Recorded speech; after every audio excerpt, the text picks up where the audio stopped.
हमारे चैनल को सब्सक्राइब करें और बेल आइकन दबाएं।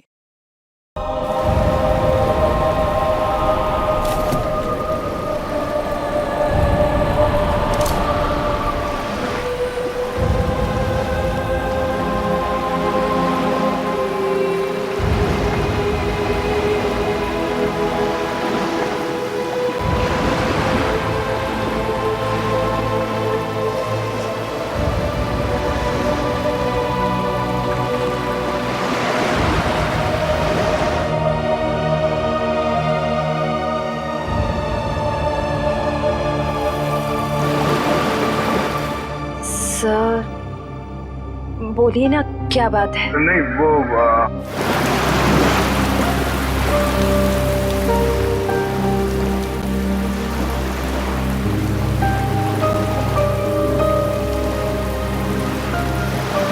श्रेया और सिद्धार्थ की शादी पक्की हो गई।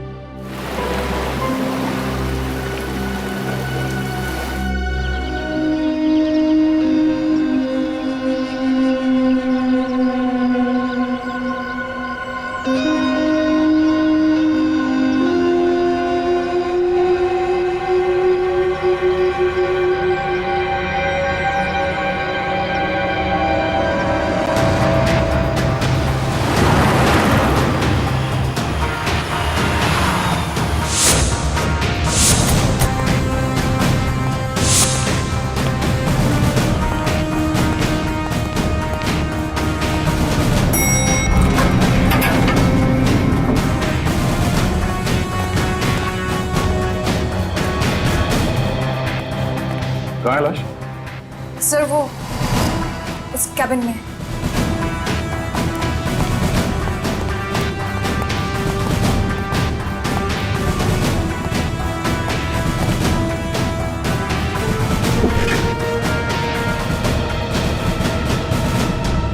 सर, एक गोली लगी है सीने में।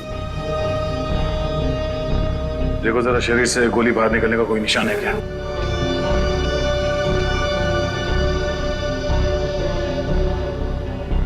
नहीं सर, कोई एग्जिट वोल नहीं है। गोली बाहर निकलने का कोई जख्म नहीं है।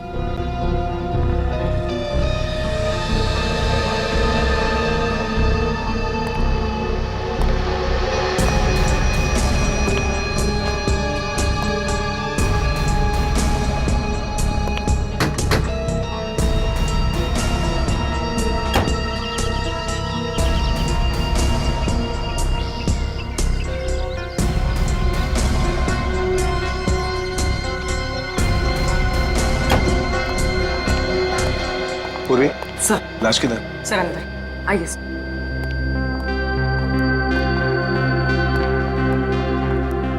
आए दे।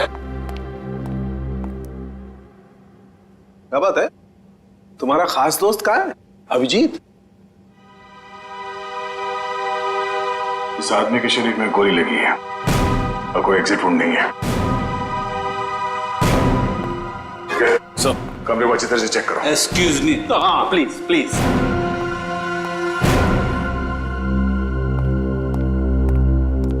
ये तारिका क्या हुआ है? ये तो एकदम उखड़ गया था। कुछ गलत तो नहीं कह दिया मैंने?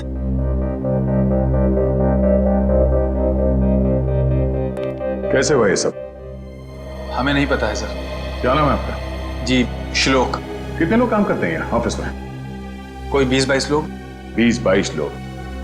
दिन दहाड़े कोई आपके डायरेक्टर के कमरे के अंदर घुस जाता है, उसे मार देता है, और आप में से किसी ने कुछ नहीं देखा? सर मैं आपको सिर्फ इतना बता सकता हूँ कि जो कुछ भी हुआ है वो 1:30 से 2 के बीच हुआ होगा। खून किसने किया वो आप नहीं जानते। खून कितने बजे हुआ ये आपको मालूम है? हाँ सर, क्योंकि सर के केबिन का दरवाजा 1:30 से 2 के बीच अपने आप लॉक हो जाता है। क्यों लॉक हो जाता है? वो तो नहीं पता, सर ने ऐसे ही बनवाया है। तो क्या करते क्या थे कैबिन में 1:30 से 2 के बीच? सर, हो सकता है कि वो अपने वाइफ से बात करता हो और नहीं चाहता हो कि कोई उसे डिस्टर्ब करे। नहीं सर, सर शादीशुदा नहीं थे। तो फिर करते क्या थे वो? पूजा करते थे, खाना खाते थे, क्या करते थे? सर वो घर से खाना खा के आते थे। और ये कैबिन का दरवाजा हर रोज ऐसे ही बंद होता था? जी सर। जी सर। तो फिर आज उसी दौरान उनका खून हुआ, ये आप लोग कैसे कह सकते हैं? सर ये शालिनी है सर। इनको अंकुश सर से मिलना था, ये दौड़ते हुए उनके केबिन में गई, लेकिन अरे शालिनी, तुम भाग के कहाँ जा रही हो? सॉरी रचना, वो बॉस से कुछ अर्जेंट काम है मुझे। सर से मिलने जा रही हो? लेकिन अभी तो 1:30 बजने वाले हैं, केबिन बंद हो जाएगा उनका। पता है, इसलिए तो जल्दी जा रही हूँ। Excuse me.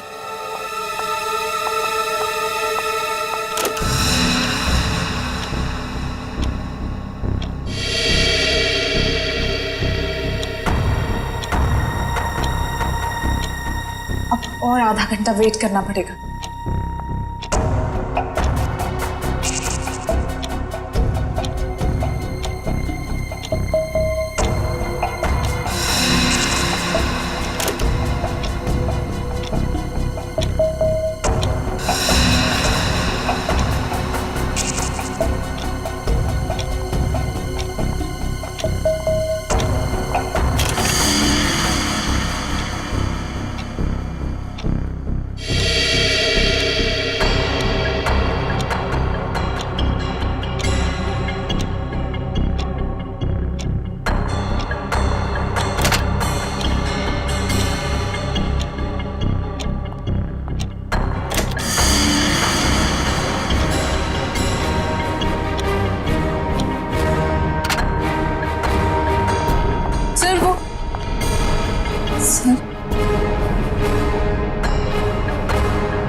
क्या हो गया बॉस को?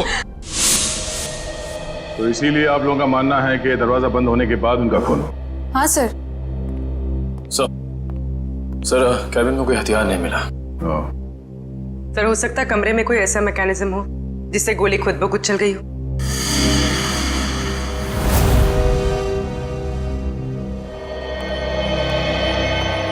डॉक्टर साहब, ये खूनी कहाँ खड़ा होगा जब उसने गोली चलाई? ये देखो, यहाँ टेबल पर खून के छींटे पड़े हुए हैं। इसका मतलब साफ है खूनी वहां खड़ा था जब तुम खड़े हो। और ये अंकुश यहाँ था। सामने से खूनी ने गोली चलाई जो अंकुश के सीने में आकर के लगी, और गोली लगते ही अंकुश यहाँ जमीन पे गिर गया। और अगर गोली किसी मैकेनिज्म से चलाई गई है तो मैकेनिज्म इसी लाइन में होनी चाहिए। बिल्कुल। रेडी निखिल, जरा देखो कोई मैकेनिज्म दिखता है क्या? मैकेनिज्म? हाँ, जिस वक्त अंकुश की मौत हुई उस वक्त ना कोई कमरे में बाहर से अंदर आया और ना कोई अंदर से बाहर गया। आप लोगों को पता है कि मौत कितने बजे हुई? हाँ, ऑफिस स्टाफ का कहना है कि दोपहर को 1:30 से 2 बजे के बीच। सही है। रायगर मोर्टिस लाश की जकड़न भी यही बता रही है।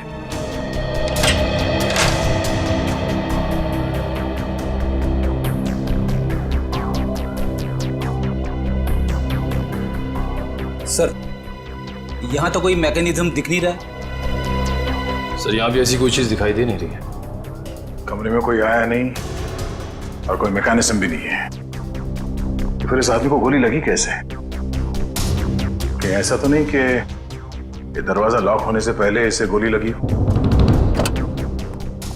एक बात बताइए, आप में से किसी ने ये दरवाजा बंद होने से पहले अंकुश को जिंदा देखा था? No sir. नहीं सर। ठीक है, एक काम करो, शुरू से बताओ जब आपके बॉस अंकुश यहाँ इस ऑफिस में आए। सर वो बहुत परेशान थे और उन्होंने कृतिका को अपने केबिन में बुलाया। Okay sir, okay. रचना, क्या हुआ? बॉस बहुत ज्यादा गुस्से में है, कृतिका को अंदर बुलाया है।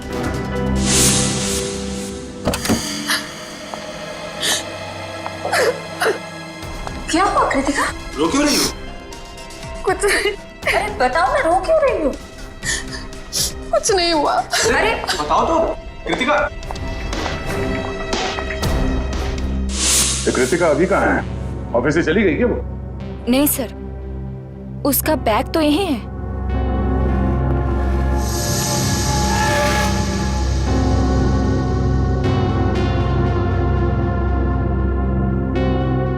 जब कृतिका कैबिन से बाहर निकली तब अंकुश जिंदा था? हाँ सर। उसके बाद कौन गया कैबिन के अंदर?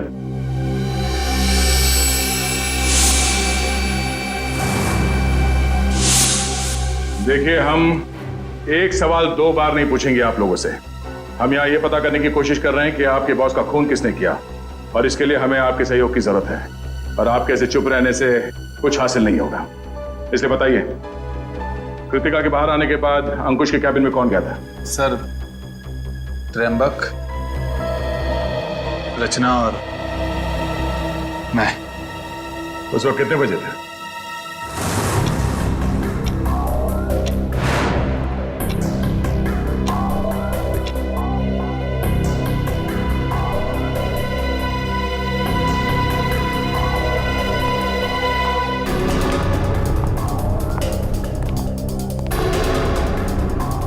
सर, क्या हुआ?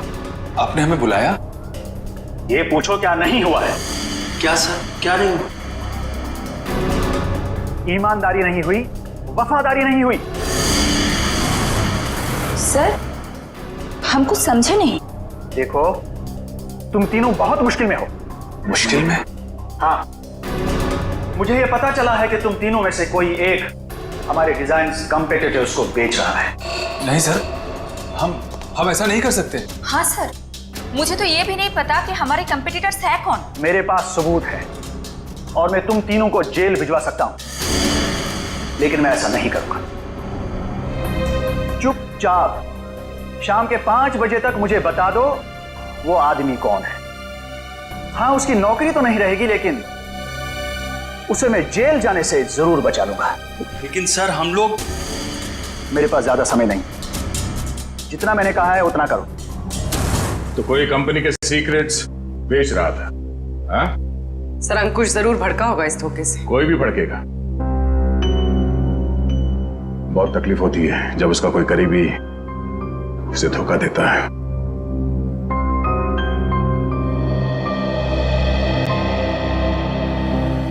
तुम तीनों में से कोई एक धोखेबाज है, वरना अंकुश सिर्फ तुम तीनों से पूछताछ क्यों करेगा इस बारे में? सर, हम बेकसूर हैं। कोई हमें फंसाने की कोशिश कर रहा है। तुम लोगों ने ही मारा अंकुश को, और अब ये बेकसूर होने का नाटक कर रहे हो। नहीं सर, हम सच कह रहे हैं। अच्छा, वो तो हम पता लगा ही लेंगे कि क्या है सच और क्या है झूठ। तुम कितने बजे अंकुश के कैबिन से बाहर गए थे?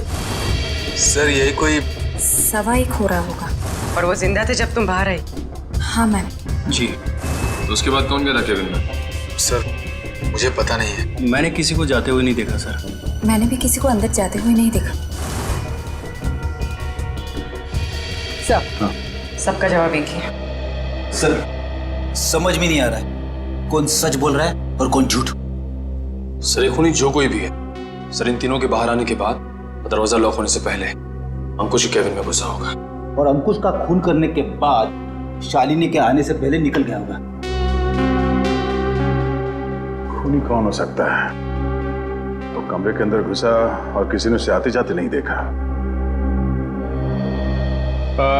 अंकुश के कमरे से बाहर निकलने के बाद तुम तीनों कहाँ थे? सर, हम कॉन्फ्रेंस रूम की तरफ चले गए थे ये झूठे लगे इल्जाम के बारे में बात करने के लिए। लेकिन थोड़ी देर के बाद जब हम बाहर लंच के लिए आए तो देखा शालिनी अंकुश जी के रूम की तरफ जा रही थी। 1:15 से लेके शालिनी के कमरे के बाहर आने तक किसी ने किसी को कमरे के अंदर जाते हुए देखा? सर, हमने ध्यान नहीं दिया क्योंकि कृतिका ही ये सब देखती थी। ये कृतिका है कहाँ? पता नहीं सर, बहुत टाइम से आपने उसे देखा नहीं। पुलिस देखो, जब तक कृतिका नहीं मिल जाती कुछ पता नहीं चलेगा। आप लोग सीसीटीवी कैमरा की फुटेज क्यों नहीं देखते? उसमें पता चल जाएगा। तुम कौन हो? जी, मैं सुमित, कृतिका का बॉयफ्रेंड।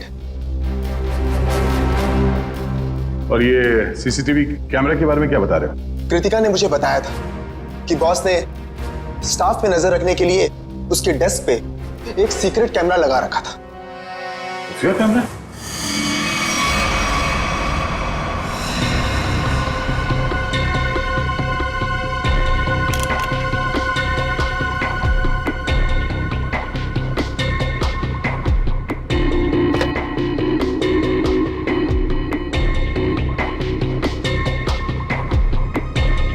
यहाँ पे तो कोई कैमरा दिख ही नहीं रहा है।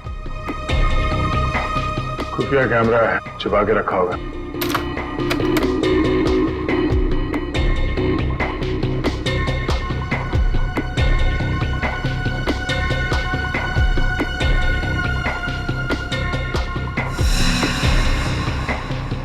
ये देखो, लाफिंग बुद्धा की आंखों में कैमरा है। निखिल, पता करो इसका रिसीवर कहाँ है।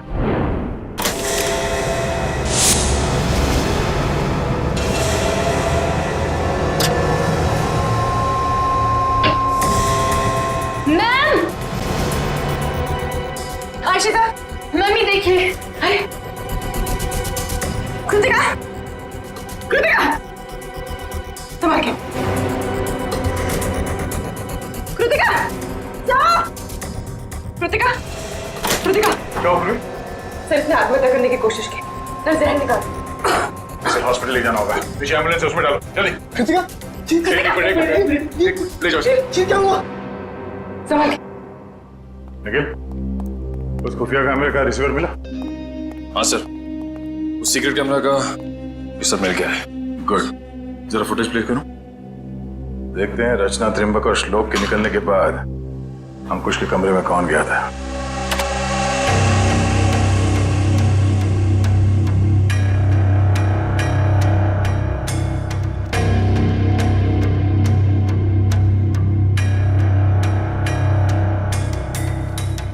उन तीनों ने कृतिका के बारे में जो कहा था वो तो सही निकला। अब आगे देखते हैं।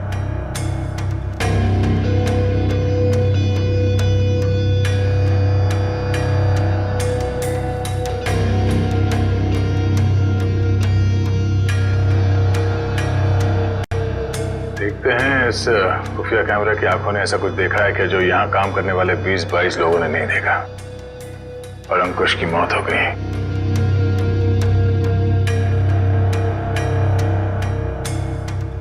एक मिनट रुको सर, ये आदमी कौन है?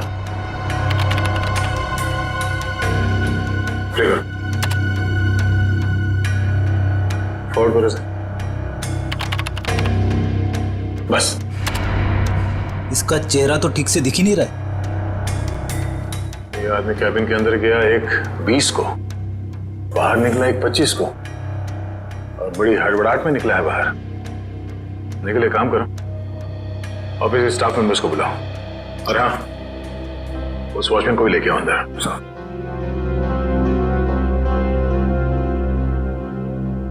आइए सब।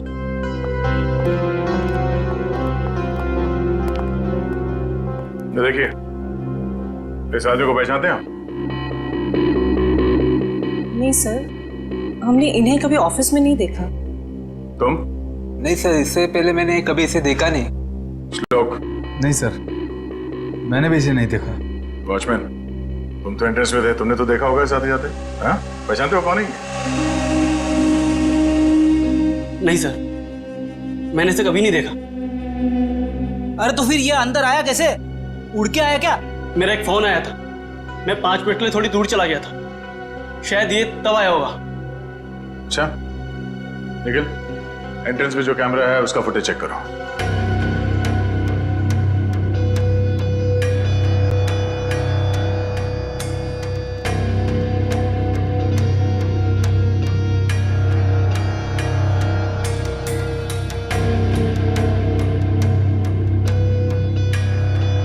एक मिनट, इस फ्रेम को फ्रीज करो। ये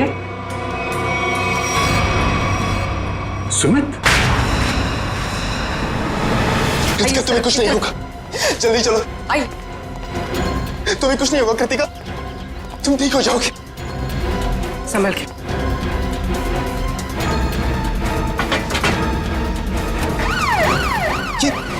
कहीं नहीं जा रहा। ये क्या कर रहे हैं सर? कृतिका के पास मेरा रहना जरूरी है। तुम आज इस ऑफिस में से पहले भी आए थे ना? हाँ, कृतिका बहुत परेशान थी, उसी ने मुझे फोन करके बुलाया था। अंकुश का खून करने के लिए? ये कैसी बातें कर रहे हैं आप लोग? सच है, वही कह रहे हैं, समझे? तुम अंकुश के कैबिन में घुसे, उसका खून करके वहां से निकल गए और तुम कृतिका से मिले भी नहीं। सर ऐसा कुछ भी नहीं है, मेरी बात समझने की कोशिश कीजिए। आप लोग जैसा समझ रहे हैं ऐसा कुछ भी नहीं, मैंने किसी का खून नहीं किया है। चल अंदर चल, मेरी राम कहानी हम लोग वहीं सुनेंगे। सर मैं सच कह रहा हूँ, मैंने खून नहीं किया है। तुम्हारे गिड़गिड़ाने का कोई फायदा नहीं है, हम जानते हैं कि अंकुश का खून तुम नहीं किया है। काश सर, अगर मैंने उसका खून किया होता तो मुझे अपना गुनाह कबूल करने में खुशी होती। मैं उसे मारना चाहता था लेकिन मार नहीं पाया। तुम अंकुश को क्यों मारना चाहते थे? क्योंकि वो कृतिका को परेशान कर रहा था, उससे शादी करना चाहता था। कहता था कि अगर शादी नहीं करोगी तो उसे नौकरी से निकाल देगा। बार बार अपने एमडी होने की धमकी देता था। क्या करती बेचारी कृतिका, उसके ऊपर उसके बूढ़े माँ बाप की जिम्मेदारी थी। इसीलिए तुमने बदला ले लिया अंकुश का खून करके? नहीं सर, तब मुझे कृतिका ने बुलाया था, वो बहुत रो रही थी। अंकुश ने फिर से उसे धमकी दी थी, पर जब मैं ऑफिस पहुंचा तब मुझे वो नहीं दिखी। तब मैं जाकर अंकुश को धमकाया और वहां से बाहर चला गया।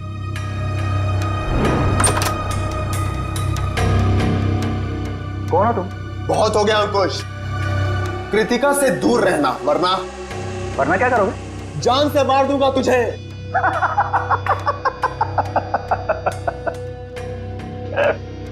अरे जा, जो करना है कर, कृतिका सिर्फ मेरी बनेगी।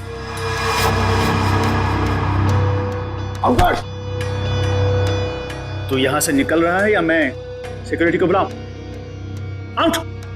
अभी तो जा रहा हूं लेकिन बहुत जल्द लौटूंगा और तब तुझे मुझसे बचाने के लिए कोई नहीं रहेगा, कोई नहीं रहेगा।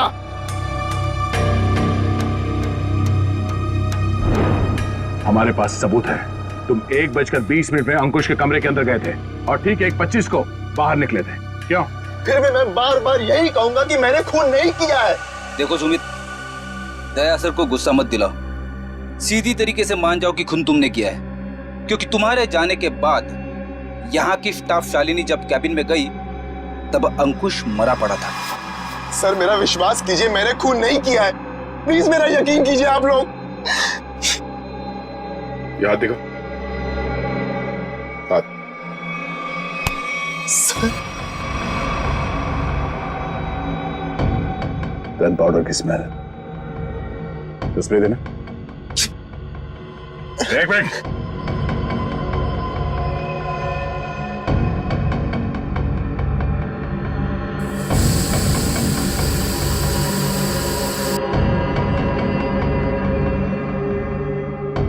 तुम्हारी उंगलियों पे गन पाउडर है, इसका मतलब है हाल ही में तुमने गोली चलाई है। नहीं सर, अंकुश का खून तुम नहीं किया है। मैंने गोली नहीं चलाई सर। तो फिर ये गन पाउडर तुम्हारी उंगलियों पे कैसे है? सर प्लीज सर, मेरा विश्वास। गन पाउडर कैसे आया तुम्हारे हाथ पे? सर वो मेरे पास मेरी अपनी गन, उससे गलती से चल गई थी जब मैं आज अपने घर पर था। तुम्हारे पास अपनी गन है? लाइसेंस है? हाँ? नहीं। तो गैर कानूनी तरीके से गन रखी थी तुमने? हाँ? सिर्फ और सिर्फ अंकुश को मारने के लिए। अगर आज उससे कोई नहीं मारता तो मैं शायद उसे जरूर मार देता। तो गन कहाँ रखी है तुमने? बाहर फ्लावर पॉट में। गन को बाहर क्यों छोड़ा तूने? हाँ? क्योंकि कृतिका ने मुझे कसम दी थी कि मैं अपने साथ गन अंदर लेकर ना आऊं, वरना गुस्से में मैं कहीं उसके बॉस को मार ना दूं, इसलिए बाहर छोड़ दी। चल देखा वो गन कहाँ है?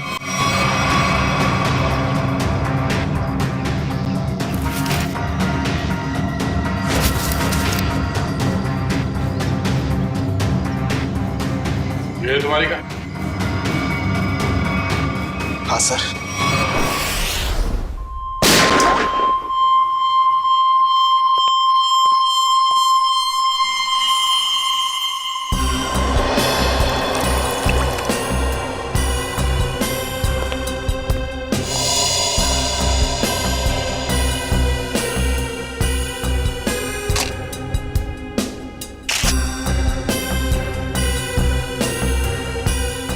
मेरी समझ में नहीं आ रहा है कि आप लोग मेरी गन को चेक क्यों कर रहे हैं, जबकि मैं इसे ऑफिस में लेकर गया ही नहीं था। दोनों बार प्लांट में ही छिपा दिया था। तुम कितना सच बोल रहे हो कितना झूठ अभी पता चल जाएगा। भैया तो मैच होती है। ये गोली और अंकुश के शरीर में जो गोली मिली है वो गोली, दोनों मैच होती है। इसका मतलब साफ है अंकुश को इसी गन से गोली मारी गई है। अब बोलो, तो तुमने दोनों बार ये गन ऑफिस के बाहर वाले गमले में छुपा दी थी? सर मैं आपसे बार बार कह रहा हूं कि मैंने अंकुश को नहीं मारा। जब मैं उसके कैबिन से बाहर निकल रहा था तो वो जिंदा था। जरूर मुझे कोई फंसाने की कोशिश कर रहा है। तो मतलब तुम्हारी गन अपने आप गमले से बाहर आई, अंकुश जी को गोली मारी और फिर आके गमले में छुप गई। और ये कहानी है सर? अरे मैं कोई कहानी नहीं बना रहा हूं, मेरा विश्वास कीजिए। एक सेकंड, कॉल। क्या? हाँ, मुझे याद आ गया। जैसे ही मैं अंकुश के कैबिन से बाहर निकल रहा था, उसके मोबाइल पर एक कॉल आया था। और उसने वो कॉल रिसीव किया था? हाँ।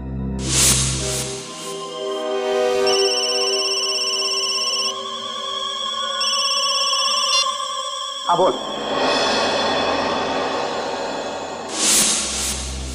अंकुश का मोबाइल चेक करो। सर अगर अंकुश ने एक कॉल रिसीव किया है तो शायद वो तुम्हारे निर्दोष होने का सबूत हो।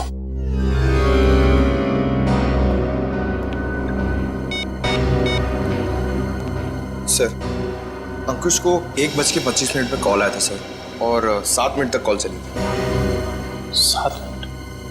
1:25 को कॉल आया था। दरवाजा बंद होता है ठीक 1:30 बजे, यानी कि दरवाजा बंद होने के 2 मिनट बाद तक ये कॉल चला। सर शायद वो जिंदा था। पंकज, इस नंबर पर कॉल करके चेक करो कि वाकई इस आदमी की अंकुश से बात हुई थी कि नहीं।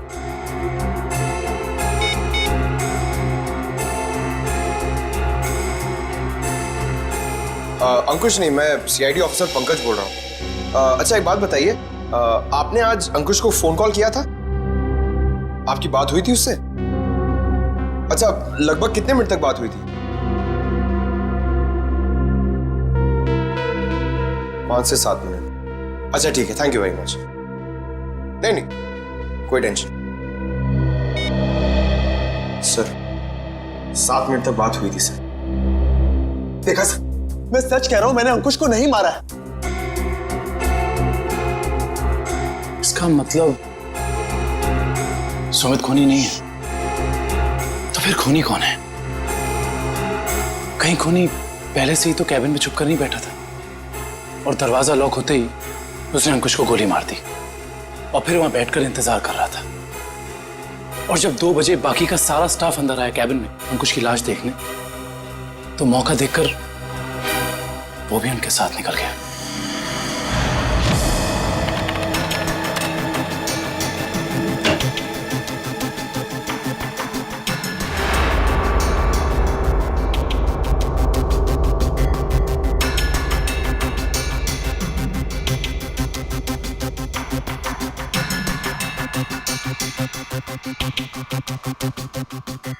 ये देखिए सर, शालिनी के चीखने के बाद जो 6 लोग कैबिन के अंदर आए थे वही 6 लोग कैबिन से बाहर गए। इसका मतलब है कैबिन के अंदर कोई छुपा हुआ नहीं था। कैबिन के अंदर कोई छुपा हुआ नहीं था। इस दरवाजे से कोई अंदर नहीं आया और अंकुश इस कमरे में अकेला था जब ये दरवाजा बंद हुआ। तो इस कमरे के अंदर आने का इस दरवाजे के अलावा सिर्फ एक ही रास्ता है, वही ये खिड़की।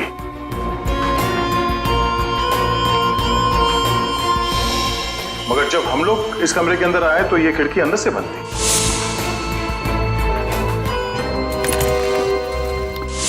तो अगर हम ये मान के चले कि कोई इस खिड़की के जरिए अंदर आया है तो नीचे से ऊपर आना तो बहुत मुश्किल है और किसी ने तो देखा ही होगा उसे ऊपर आते हुए। दूसरा रास्ता बचता है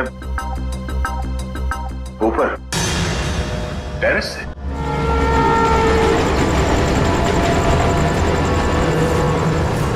जरा देखो आसपास, अगर वो खूनी अंकुश के कैबिन में यहाँ टेरेस से गया तो उसने रस्सी या हार्नेस का इस्तेमाल किया होगा, और अगर ऐसा है तो यहाँ लेज पे कोई ना कोई निशान जरूर होना चाहिए।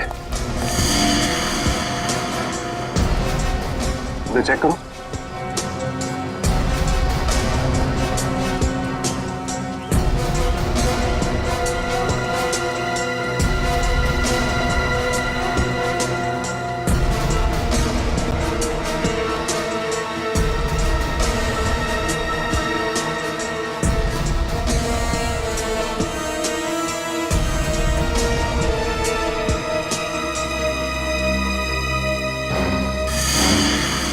ये देखो, यहाँ पर निशान है।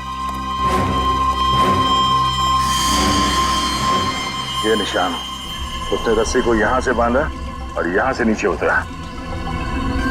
क्योंकि ठीक नीचे यहाँ पे अंकुश का ऑफिस है। और फिर रस्सी सपोर्ट के लिए शायद वहां उस पे बांधा होगा। ये देखो, रस्सी के घिसने का निशान है यहाँ पे। इसका मतलब है उसने रस्सी यहाँ इस पाइप पे बांधा और वहां से नीचे अंकुश के कैबिन में गया। कमाल है सर, खूनी इतना कुछ करता रहा लेकिन किसी ने उसे देखा तक नहीं। खूनी ने जिस तरीके से मेहनत की है खून करने के लिए, उससे तो साफ साफ दिख रहा है सर, उसके दिल में कितनी नफरत भरी पड़ी थी अंकुश के लिए। मुझे पता करना पड़ेगा कि वो है कौन जिसे अंकुश से इतनी नफरत थी, और उसे ये भी पता था कि अंकुश के कैबिन का दरवाजा 1:30 से 2 बजे के बीच बंद होता है। वो ना हो ये कोई ऑफिस का ही आदमी है।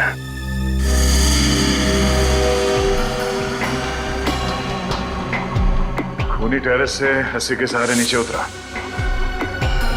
और फिर खिड़की के रास्ते कैबिन में आया।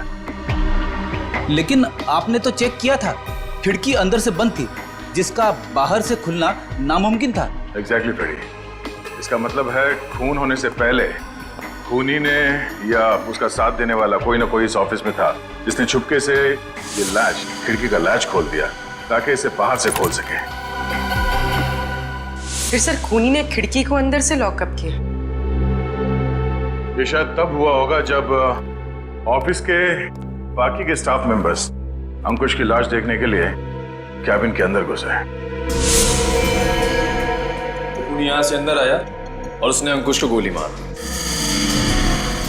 गोली चलने की आवाज नहीं आई, शायद गन पे साइलेंसर लगा हुआ था। और फिर अपना काम करने के बाद खूनी वापस इस खिड़की से ऊपर चला गया। मगर खूनी ने एक गलती कर दी। वो क्या सर? लैच। जब उसने खिड़की खोलने के लिए ये लैच ऐसे खोला होगा, जाहिर सी बात है उसने ग्लव्स पहनने की तकलीफ नहीं की होगी। इसका मतलब खूनी के उंगलियों के निशान उस लैच पे है। हाँ फ्रेडी, और अब ये उंगलियों के निशान ही हमें खूनी के गर्दन तक ले जाएंगे।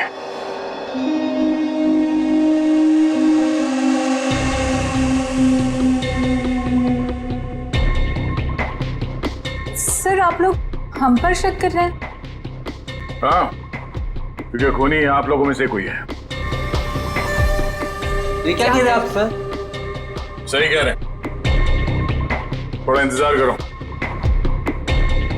उस खिड़की के लैच पे जो उंगलियों के निशान मिले हैं, अगर वो आप में से किसी के फिंगरप्रिंट्स के साथ मैच होते हैं तो पता चल जाएगा कि अंकुश का खूनी कौन है।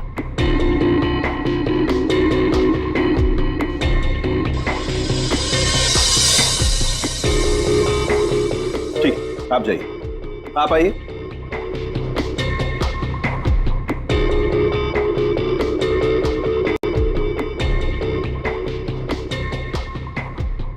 ठीक, जाइए। दया, इन सब लोगों के फिंगरप्रिंट्स तो ले लिए, अब जरा इन्हें मैच करके देखते हैं। ठीक है सर। हाँ?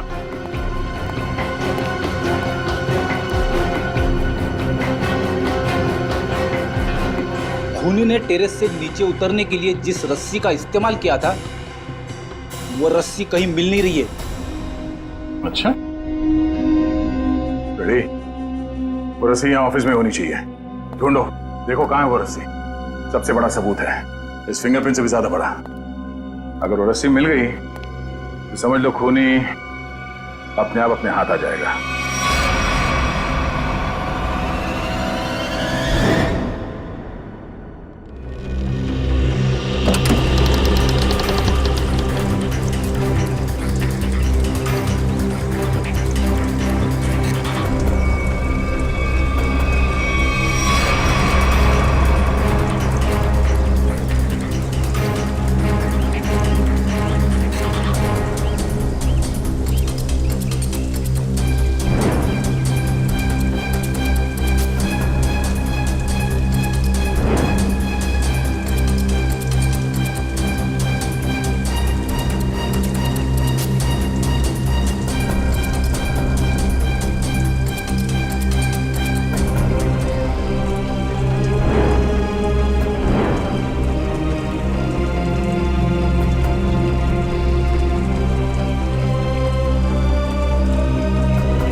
सॉरी भाई दया। क्या बात है डॉक्टर तारिका? केबिन में मिले फिंगरप्रिंट्स इनमें से किसी से मैच नहीं हो रहे। ये कैसे हो सकते डॉक्टर तारिका? इनमें से किसी न किसी के उंगलियों के निशान मैच होने चाहिए थे। आप लोगों से कोई गलती हो गई होगी। नहीं यार दया, ऐसा नहीं है, हमसे कोई गलती नहीं। हो सकता है दया इनमें से कोई खूनी नहीं होगा, तो खूनी नहीं होगा तो फिंगरप्रिंट्स कैसे मैच होंगे? हो सकता है इस बार गलती आप लोगों से होगी। नहीं, मैं सही हूं और मैं साबित भी कर सकता हूं। खूनी इन्हीं में से कोई है और वो खुद ब खुद सामने आएगा। सामने आ जाएगा मतलब तुम्हारे सामने आकर के खड़ा हो जाएगा, कहेगा लीजिए दया जी मैंने खून किया, मुझे हथकड़ी पहना दीजिए। यार बात कर। डॉक्टर साहब इस बार ऐसा ही कुछ होगा। डॉक्टर साहब ने आप लोगों के हाथ पे एक केमिकल लगाया था। वो केमिकल रिएक्ट करेगा और वो केमिकल तब रिएक्ट करेगा जब आप में से जो खूनी है वो ऊपर टेरेस पे जाके पानी के टैंक के अंदर से वो रस्सी निकालेगा। वो रस्सी हमें तब मिल गई थी जब पहली बार हम लोग छत पे गए थे।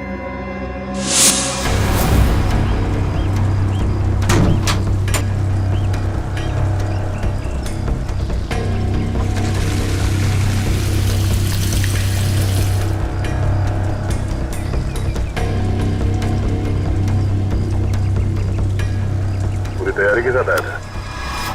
उस रस्सी पे हमने एक केमिकल लगाया है और वो केमिकल तब रिएक्ट करेगा जब आप लोगों के हाथ पे लगा हुआ केमिकल उसके कांटेक्ट में आएगा। आप लोगों के हाथ चमकने लगेंगे अंधेरे में। Lights off.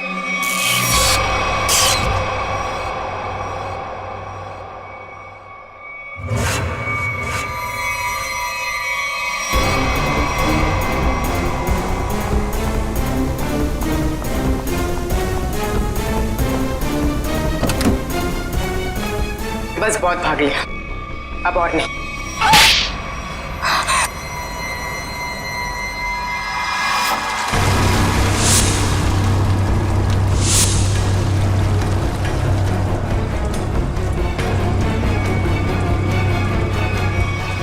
तुमने अंकुश को क्यों मारा?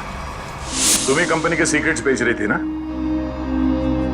और जब अंकुश तुम तीनों से पूछताछ कर रहा था, तुम जानती थी कि तुम्हें उससे छुटकारा पाना है। हाँ?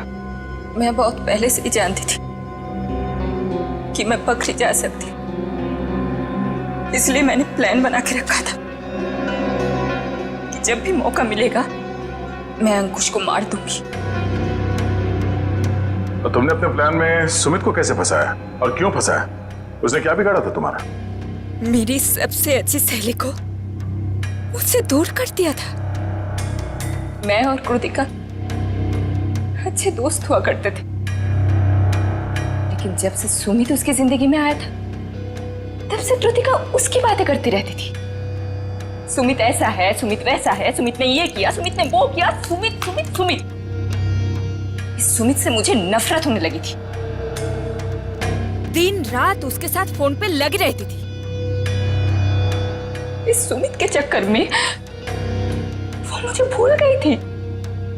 और आज सर के केबिन से निकलने के बाद कृतिका ने जब सुमित को फोन करके बताया कि गन को कहीं छिपा देना, मैं अपनी सहेली को मैं वापस पाना चाहती थी। और यही सही मौका था सुमित को फंसाने का। इसलिए तुमने अंकुश को मारने के बाद अपनी गन सुमित के गन के साथ बदल दी, और अंकुश के शरीर पे जो गोली मिली वो उस गन के साथ मैच हो गई, जिसकी वजह से सुमित फंस गया।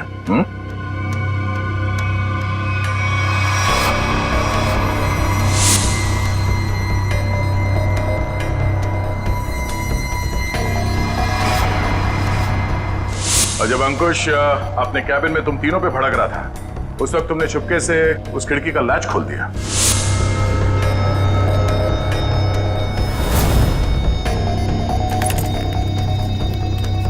और तुमने मौका पाके विंडो का लैच तब लॉक किया जब सब अंकुश की डेड बॉडी देख रहे थे, है ना?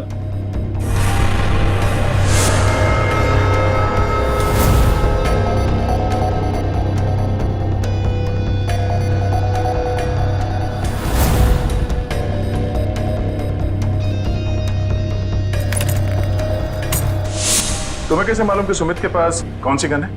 कृतिका ने मुझे एक बार बताया था कि सुमित ने एक नई गन खरीदी है। ठीक वैसी गन मैंने भी खरीदी।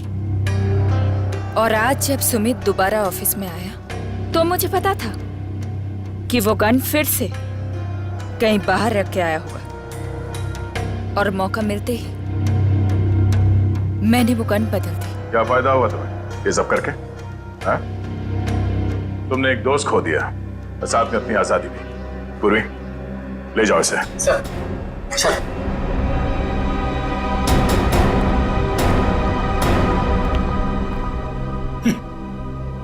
लोग भी दोस्ती में क्या क्या करते हैं सर। हाँ फ्रेडी, कुछ तो पीठ पे छुरा घोंपते हैं।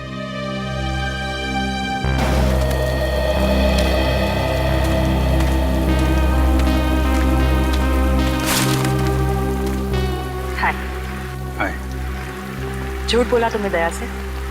हाँ, भाई जैसा ना वो तुम्हारा, इस तरह से दिल दुखाया? कैसी बात कर रही हो तारिका? मैं तो सपने में भी उसका दिल दुखाने की नहीं सोच सकता। उसको दुख ना हो इसलिए मैंने झूठ बोला। अभिजीत, झूठ के पैर नहीं होते, वो ज्यादा दूर तक चल नहीं सकता। तुम्हें दया को सब कुछ सच सच बता देना चाहिए था। बताया था मैंने सच उसे, कड़वा सच। मैं सिर्फ ये जानने आया था कि श्रेया ने उस लड़के को हाँ बोला है या नहीं। नहीं, वो हाँ बोल दिया श्रेया ने। लेकिन जब मैंने दया का चेहरा देखा, लगा जैसे किसी गोली ने उसके सीने को चीर दिया है।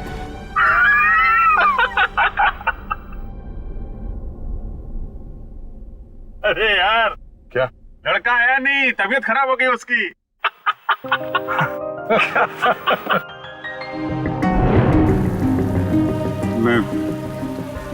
मैं दया को इस हालत में नहीं देख सका। मैंने बात पलट दी। मैंने कहा कि मजाक था। सिद्धार्थ का परिवार तो आया ही नहीं। मैं जानता हूं ये गलत है तारिका, लेकिन ये गलत उस समय मुझे सही लगा। और दया का इतना इंपॉर्टेंट लेटर श्रेया को ना देना, ये भी तुमको सही लगा? क्या लगता है तुम्हें कि मैं जानबूझ के ये सब कर रहा हूं? मैं नहीं चाहता दया और श्रेया एक हो। दुनिया मुझे कुछ भी कहे, मुझे कोई फर्क नहीं पड़ता, लेकिन तारिका तुम मुझे गलत समझ रही हो। बहुत दुख हुआ मुझे, बहुत दुख हुआ। गया था मैं श्रेया के घर वो लेटर लेके। नमस्ते अभिजीत, तुम आओ अंदर आओ। श्रेया से थोड़ा काम था, वो है क्या? हाँ है, बैठो, मैं उसे बुलाती हूँ, बैठ जाओ।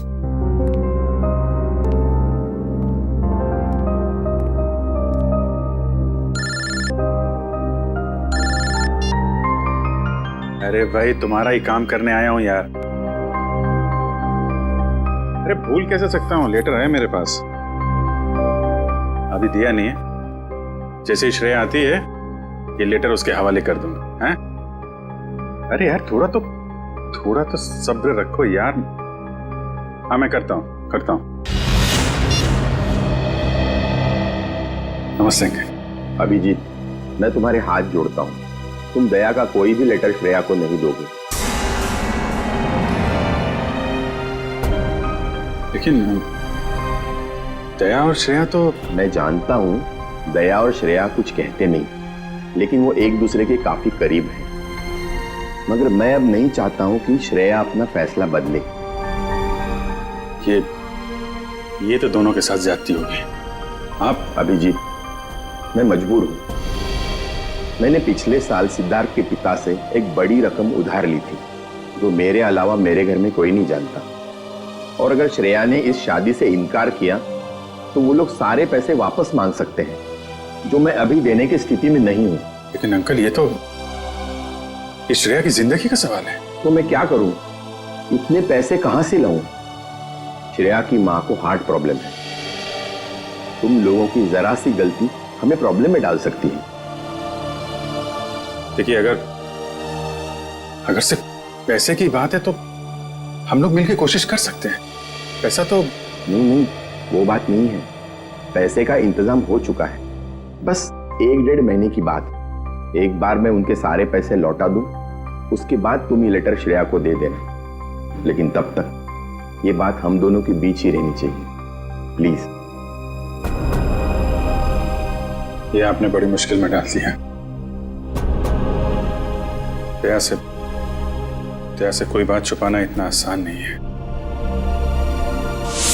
अब ये बात ना मैं श्रेया को बता सकता हूँ और ना दया को।